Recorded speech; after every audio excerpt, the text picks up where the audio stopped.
좋은 아침입니다. 마태복음 16장 1절에서 12절 말씀 보도록 하겠습니다.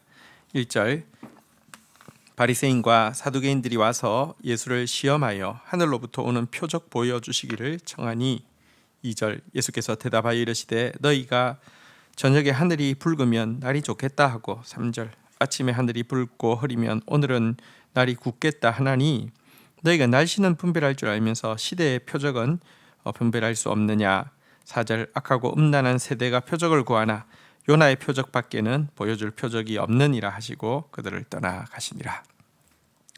자, 오늘 바리새인과 사두개인이 함께 예수님께 나오는 장면을 보게 됩니다. 바리새파와 사두개파는 정치적으로 또 종교적으로 서로 극단적인 대립관계를 형성하고 있는 집단이었습니다.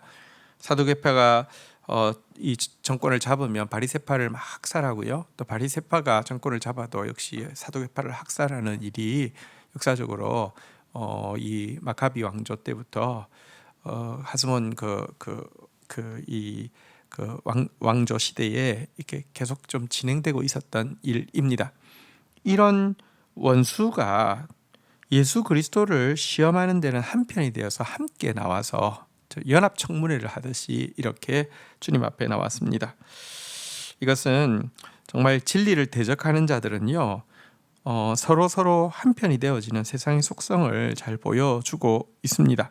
그러면서 그들은 예수님께 당신이 하늘로부터 오는 표적을 하나님께서 보내신 메시아라는 확실한 증거를 자신들에게 보여달라고 요구를 하고 있습니다.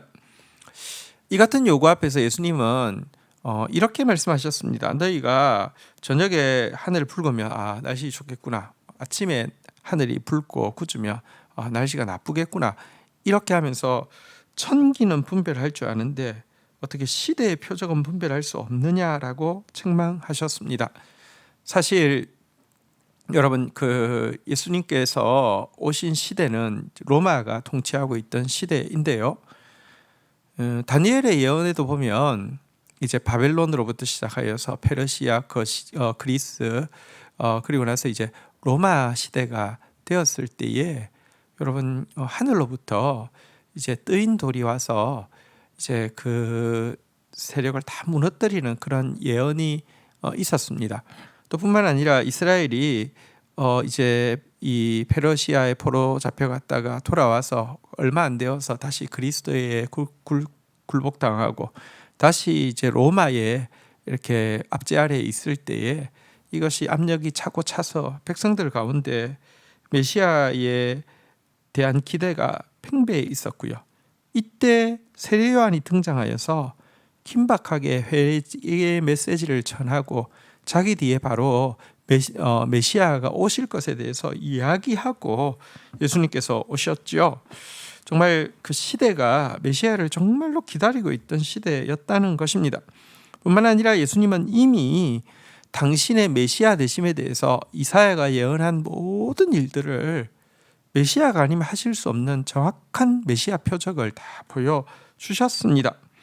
그럼에도 불구하고 고의적으로 진리에 대해서 눈을 감고 있는 그들, 정말 하나님을 향해서는 마치 바람난 여인처럼 아내처럼 신의가 없던 그들에 대해서 이제 표적을 보지 못해서가 아니라 보기를 원치 않아서 이 예수를 보지 못하고 있는 그들에게 음란한 세대라고 책망하시면서 요나의 표적 외에는 이제 더 이상 보여줄 표적이 없다라고 분명히 하셨습니다. 요나가 고레뱃속에 3일 있다가 다시 나온 것처럼 예수 그리스도께서 이제 죽으시고 부활하시는 마지막 표적만을 그들을 위해서 남겨놓고 있다. 이렇게 이야기하시는 내용이었습니다. 자, 5절입니다.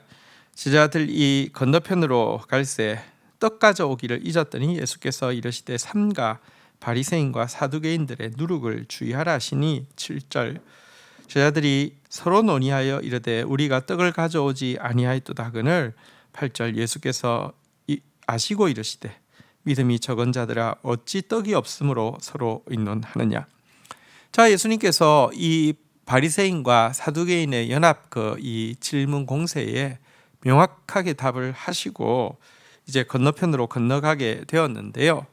예수님께서 배 속에서 이렇게 말씀하셨습니다. 너희들은 바리새인의 누룩 또 사두개인의 누룩을 주의해라, 이렇게 이야기하고 있습니다. 바리새인의 누룩은 무엇입니까? 형식주의죠. 여러분 이렇게 뭘 지켜야 되고 뭘 하지 말아야 되고 성경을 모두 그냥 율법주의로 바꾸어 놓아서 이렇게 뭐랄까요, 굴레를 삼으려고 했던 이것이 그들의 누룩이고요. 그래서 한번 치고 나면 누룩이 부푸는 것처럼 점점 많아지게 한다는 것입니다. 사두개인의 누룩이란 세속주의죠. 사두개인들은 세속 정치 권력을 더 추구하였고 세속의 부와 권세를 더 관심 기울이는 사람들이었습니다. 사두개인의 영향을 받고 나면 점점 더 세속에 빠지게 되죠. 누룩이 부풀어 나는 것처럼 말입니다. 어쨌든 이와 같은 형식주의와 세속주의를 주의하라는 교훈을 주셨는데요. 문제는 이 이야기를 들을 때 그들은 예수님께서 우리가 배 안에서 먹을 거를 떡을 준비하지 않았는데 떡 안 가져온 것에 대해서 예수님께서 지금 말씀하시나 보다 해서 왜 떡을 안 가져왔느냐라고 서로 막 이야기하기도 하고요. 이걸 어떻게 하지라고 이렇게 염려하기도 하고, 이렇게 예수님의 의도와는 전혀 상관없이 그들의 온통 화두는 떡 이야기가 되어 있었습니다. 그러자 예수님께서는 믿음이 작은 자들아 어찌 떡이 없으므로 서로 논의하느냐라고 책망하셨습니다. 이어지는 내용을 한번 볼까요? 9절, 너희가 아직도 깨닫지 못하느냐? 떡 5개로 5,000명을 먹이고 죽은 것이 몇 바구니며 10절, 떡 7개로 4,000명을 먹이고 죽은 것이 몇 광주리거늘 너희가 기억하지 못하느냐?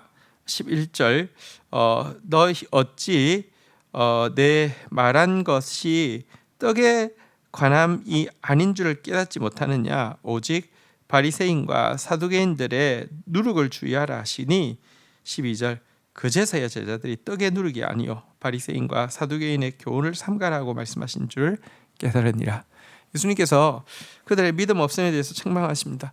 아니 떡 가지고 내가 떡 없는 건 너희 야단치거나 떡 가지고 지금 이 배 안에서 배고파서 어쩌지 이야기하는 거 아닌 걸 왜 깨닫지 못하느냐라고 이야기하시면서 그들이 조금 전까지 경험했던 오병이어와 칠병이어의 기적을 이야기를 하고 있습니다. 예수님께서 아직도 깨닫지 못하느냐라고 말씀하셨는데요. 여러분 사실 우리도 그런데 비슷한 경우에 빠져들 때가 참 많습니다. 여러분 우리가 눈앞에 당면한 문제 염려하고 있을 때는요, 말씀이 다 그것으로만 들리게 된다는 것입니다. 더 큰 하나님의 뜻은 전혀 받아들이지 못하고 오인하기가 얼마나 쉬운지 모릅니다. 전능하신 주님의 말씀을 듣고 있으면서도 세상적인 염려에 매어서 오해하고 도리어 주님의 말씀의 참뜻을 알아듣지 못한다고 하면 얼마나 어리석은 일입니까? 우리 이와 같은 오류에 빠지지 않도록 정말 크신 주님 앞에서 작은 나의 염려가 주님의 말씀을 다 삼키고 오해하지 않도록 자신을 돌아보는 저와 여러분들이 되시기를 주의 이름으로 축복합니다. 주신 말씀 붙잡고 기도하며 나가도록 하겠습니다. 주님의 초림 때가 그러했듯이 이제 주의 재림에 대해서 성경은 계속 예언하고 있는데 전쟁이 곳곳에서 행해지고 거짓 선지자들이 또 행행할 것이며 또 전례 없는 자연재해와 또 질병들이 행행할 것이라고 했습니다. 지금이야말로 그러한 시대입니다. 주님의 재림이 가까운 이 시대에 하나님 의도적으로 주님의 진리에 대해서 눈 감고 정말 음란하게 세상을 쫓는 바리새인과 사두개인의 모습이 저희들에게 없게 하여 주시고 어린아이처럼 주님 다시 오실 날을 사모하는 저희들 되어질 수 있도록 은총을 베풀어 주옵소서. 저희들이 오늘 바리새인들의 형식주의와 사두개인들의 세속주의를 주의하라는 주님의 말씀을 들으면서도 그들이 떡 가져오지 않은 것에 대해서 염려하고 근심하고 서로 의논하고 또 서로 책임 전가하는 이런 모습을 보게 됩니다. 주님의 말씀을 듣고 있으면서도 세상 염려에 매여 있으면 주님의 말씀의 참뜻을 전혀 깨닫지 못하고 세상 염려만 더 깊어지고 있는 모습을 저희들 보이지 않도록 도와주시옵소서. 크신 주님 앞에서 말씀 들을 때 작은 우리의 염려 때문에 방해받는 어리석은 자 되지 않도록 주님 은혜를 더하여 주옵소서. 예수님의 이름으로 기도 올립니다. 아멘.